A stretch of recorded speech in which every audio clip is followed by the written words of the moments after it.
자, 왜 웃어요, 근데? 그냥 똑소리 안 내시고 네. 박수 치시는 아니, 게. 혀가 아파서 못 들고 있어. 대신해드리겠습니다. 혀에 뭐가 났어. 콧바늘이 났어. 미안해.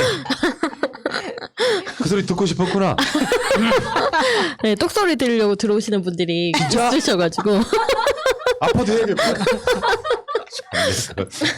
아이고. 자, 오세훈이 이제 시장에 취임했잖아요. 사실 오세훈이 나온 뉴스는 보지도 않는데 예상했던 바. 오세훈 들어와서 이제 이런 거 있죠. 얘는 그냥 선동 정치만 할 수밖에 없어요. 현실적으로. 자기가 갖고 있는 권한은 그렇게 많지 않습니다. 예를 들어 광화문 그 광장 공사하는 거 그만두게 하겠다. 불가능. 의회에서 그 허락 안 해주면 못해요. 그거. 이런 짓거리 하고 있는 거예요.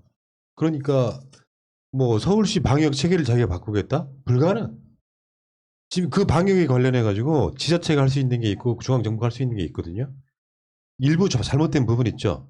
근데 요거를 서울시가 만약에 독단적으로 풀어버린다고 하면 국가 방역 체계가 다 무너져요. 그러니까 이 영역 자체가 지자체가 할 수 있는 게 있고 사실 지자체는 국가 방역에 있어서는 지자체가 해야 될 역할은 뭐냐면은 국가 방역을 보조해 주는 거예요. 근데 여기에 지금 그 오세훈이 이런 방식으로 들어와가지고 뭔가 정치를 하는데 요거 좀 웃기다고 생각이 드는 게 이 사람이 실제로 할 수 있는 일은 이거밖에 없어요. 내년 서울시장 지방선거에 도전하겠다 이 말밖에 할 게 없는 거예요. 그러니까 이 선거를 향해서 가는 정치적 워딩만 난무할 수밖에 없는 상태입니다. 소위 말하면 식물시장. 그러니까 자기가 내가 이걸 하겠다 저걸 하겠다 지금 막 이야기를 하고 있는데 사실 시의회나 어떤 협의를 거치지 않고 되지 않는 일도 언론에서 계속 막 이렇게 얘기를 해주는 게 저는 어떤 플레이의 일종으로 내가 이렇게 하려고 하는데도 쟤들이 도와주지 않아서 시의회에서 도와주지 않아서 내가 압도적인 표 차이로 시장이 됐는데도 발목 잡혀서 못하고 있다. 지금 이 이야기를 하고 싶어서 이렇게 나가고 첫날부터 이러고 있지 않나 싶어요. 네, 그러니까 가장 처음 한 말이 서울시의회에서 도와주지 않으면 일 못한다라는 얘기인데 오세훈이 시장이었던 2010년 7월부터 2011년 8월까지 서울시의회 본회의 출석률 40%였습니다. 일이나 제대로 하고 얘기를 하세요. 출석도 제대로 안 하면서 무슨 일 하기도 전에 첫날부터 능숙하게 할 거라면서요. 그러니까. 청날부터 능숙하게 그림 배트는 풀 수 있지. 아니 그것도 국장 전결이라 그런 거야? 이분은 못 할 수도 있습니다. 그러니까 그 중에 이제 제일 황당한 게 내가 취임하자마자 일주일 내에 규제 푼다 그랬잖아. 이런 쌩 거짓말 때문에 아파트 값이 일부지게 오른다고 해요. 현실적으로. 근데 불가능하다니까. 서울시에서 그 박원순 시장이 계속 유지해왔던 것 중에 하나가 일반 주거 건물, 소위 말하면 아파트는 35층 이상 못 짓게 돼 있거든요. 이거 풀겠다는 거거든요. 이거 쉽게 못 풀어요. 현실적으로 풀기 힘들어요. 다 그만한 이유가 있는데. 근데 이제 그걸 모르는 사람들은 뭔가 재건축이 될 것 같고 당장에 거기 땅값이 올라갈 거고 집값이 올라갈 것 같다는 그 기대 때문에 집값이 올라가 버리는 거죠. 대부분의 사람들은 시장이 푼다고 하는데 풀겠지라고 생각하게 되고 그러면 그게 시장에 반영돼서 당장 아파트 값이 몇 억씩 들썩거리는 이런 현상이 나타나는 거를 오세훈을 찍어줬던 사람 어떻게 설명할지 조금 우려가 되는 부분이죠. 그러니까 이제 35층을 푸는 건 가능하다고 해. 서울시장 권한으로 하려면 할 수 있다는 거야. 용적률이나 층고.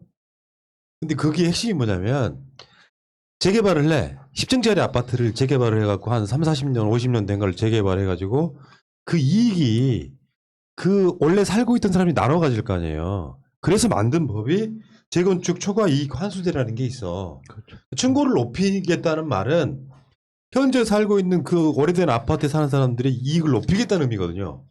사실은. 근데 거기는 그게 초과 이익 환수제. 여기에 걸려서 못해. 의미가 없는 거란 말이죠. 층고를 올린다고 해도 초과 이익 환수제 같은 거는 오세훈이 마음대로 바꿀 수 있는 게 아니에요. 국가의 법으로 정해져 있다고. 이게 공유지의 비극이라는 이야기 많이 하잖아요. 그러니까 공동의 그 어떤 공간에서 산출되는 산물이 있을 때 서로 간의 경쟁을 너무 심하게 한 나머지 공유지가 폐허가 돼버리는 그런 현상을 이제 공유지의 비극이라는 표현을 흔히 하는데, 한강변이 됐건 어디가 됐건 그거 땅 주인 거 아니거든요. 한강변에 위치한 그 땅이 그 소유권 자체가 그 사람들한테 있다고 해서 소유권자 마음대로 할 수 있는 것도 아니고, 그 땅의 이익을 그 소유권자만 갖는 게 아니에요.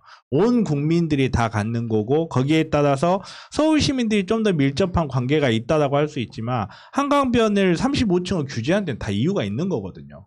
보존해야 될 가치가 있는 거고, 우리가 우리 문화, 우리 자연을 어떻게 오랫동안 사용할 수 있을까, 이런 고민 속에서 높이 규제라는 걸 하는데, 당장의 몇몇 사람들의 이익을 위해서 35층을 규제를 풀어버리겠다라는 이 발상이 너무나 위험하게 느껴지는 거죠. 그러니까 호가가 막 1억씩 올랐다고 출근하자마자 난 이거는 비판해야 된다고 생각해요. 뭐 민심이야 뭐 선거에 졌으니까 오세훈이 시장 된 건 맞지만 이런 어떤 욕망들이 막 부딪히는 지점에 이게 정상적인 거예요. 그러니까 지금 부동산 문제의 핵심이 두 가지야. 부자들은 규제를 풀려고 아우성치고 있고, 가난한 사람들은 아파트 값이 올라간다고 아우성치고 있는데, 이거를 한꺼번에 묶어가지고 한무대기로 풀려고 하니까 답이 안 나오는 거잖아요.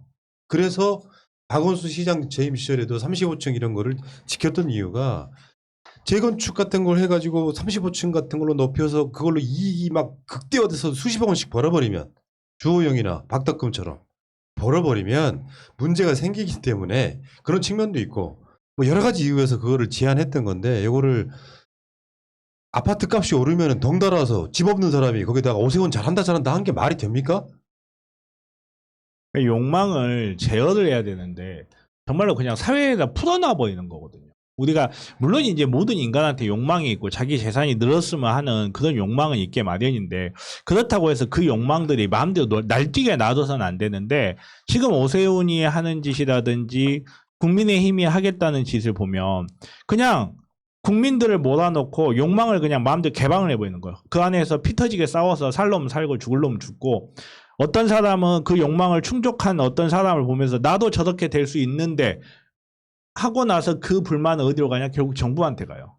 내가 저 이익을 얻을 수 있었는데 옆집 순이네는 땅값이 10억이 올랐다는데 나는 왜 그럴 기회를 안 줘? 그 기회를 차단해? 하는 되게 악순환으로 몰아넣어버리는 거거든요. 사람들의 욕망을 이용해서. 그리고 이거를 정치 집단이 하고 있다는 건 정말 부끄러운 일입니다. 그러니까 서울이 갖고 있는 가장 큰 문제는 과밀이잖아요. 과밀. 수도권이 그렇잖아요. 전 우리나라 인구의 50% 이상이 서울, 인천, 경기에 살아. 그러니까 여당 서울시장 후보는 무조건 서울만 잘 살게 하겠다고 할 수 없는 거예요. 그래서 이게 국토 균형 발전이라는 거기에 같이 들어가야 되는데, 여기에 무조건 오세훈 같은 애들이 막 선동해가지고 아파트값 올려줄게 하니까 얼마 전에 막 매물로 나와 있던 거 있잖아요. 요거를 이제 다시 환수하는 거야. 걷어들이는 거야. 제가 모를 때까지 안 넣어놓겠다고. 이런 미친 짓들을 하고 있어. 우린 정치인이 아니기 때문에 비판할 수 있는 거예요. 그래놓고 문재인 정부 부동산 정책이 실패했다고 양쪽에서 때려. 한쪽에 너무 올랐다고 때리고, 한쪽에서 뭐가 안 됐다고 때리고. 그러니까 이게 말이 되는 나라입니까 이게? 기사 헤드라인 자체를 오세훈 출근 첫날 1억 오른 호가 이렇게 쓰는 것 자체가 다른 지역 뭐 하냐? 여기 1억 올랐는데 니들도 빨리 올려라고 지금 선동하는 거예요. 이 기사 자체가. 그리고 사실 더 기가 막힌 기사는 저는 며칠 전에 봤는데, 영끌한 30대 우리 지금 상투 머리 잡은 거야 패닉, 이런 기사가 나와요. 정말로 국가가 부동산 정책에서 집값을 낮추려고 할 때는 마치 지금 집을 못 사면 집입장벽이라고 하죠. 집입장벽이 높아져서 다시는 집을 못 살 것 같은 분위기 만들어 놓아서 영혼까지 끌어 모아 집을 사게 몰았던 언론이나 일부 정치 집단들이 이제 국가가 부동산을 규제하는 효과가 나타나면서 전월세도 많이 좋아지고 가격도 내려가고 하니까 이제는 야, 집값이 떨어진대, 니네들만 손해보는 거야 라고 지금 이제 또 선동질을 하기 시작하는 거죠. 아무튼 오세훈이 시장이 되면 안 되는 여러 가지 비극들이 있는 거예요. 정말 부도덕한 자, 거짓말한 자가 시장이 돼서 너무도 뻔뻔하게 출근해가지고 뭐 그 박원순 시장 피해자라고 하는 사람 뭐 어쩌고저쩌고 하는 그 짓거리 보고 있으면은 역겹다. 전 개인적으로 오세훈 서울시장 인정 안 할랍니다. 다만 이자가 다음 지방선거 때 다시 출마하는 이런 비극이 없기를 바라요. 사회적인 차원에서라도 그건 말이 안 되는 거지. 아무튼 지금 오세훈이 서울시장이 되면서 소위 강남 비강남 했던 그 오세훈이 이제 강남 사람들 좋은 일을 해주려고 하고 있지만 사실상 어떻게 보면 식물시장으로 끝날 수밖에 없어요. 자기 한계가 생기면 시장이 뭐에 몰두할까요? 다음 선거. 그러니까 정치투쟁에만 문재인 정부 때리는 거에만 몰두할 거란 말이죠. 초장에 그냥 싹을 확 잘라놔야죠. 반면 문 대통령 같은 경우는 그 선거 관련해서 국민 질책을 엄중히 받아들이겠다. 부동산 부패 청산 등에 매진하겠다 이렇게 이야기를 하고 있거든요. 난 이게 진정성이라고 봐요. 실제로 지금 LH 사태가 터졌는데 LH 사태 해결을 어떻게 하고 있는지 국민들은 관심도 없어. 왜? 언론들이 크게 보도를 안 하거든. LH 터트려서 그렇게 굉장히 많이 국민들한테 스트레스를 줬으면 어떻게 해결하는지도 보여줘야 될 거 아니야. 지금 뭐 그 LH 직원들 다 잡아들여가지고 지금 구속시키고 있잖아요. 이렇게 진정성 있게 대하는 정부가 지금 얼마나 있었다고. 이런 문제들을 하나하나씩 디테일하게 짚어야 되는데 모자란 사람들이 꼭 주위에 너무 널려 있다는 생각이 좀 들고요. 자, 그 이야기는 여기까지 하겠습니다.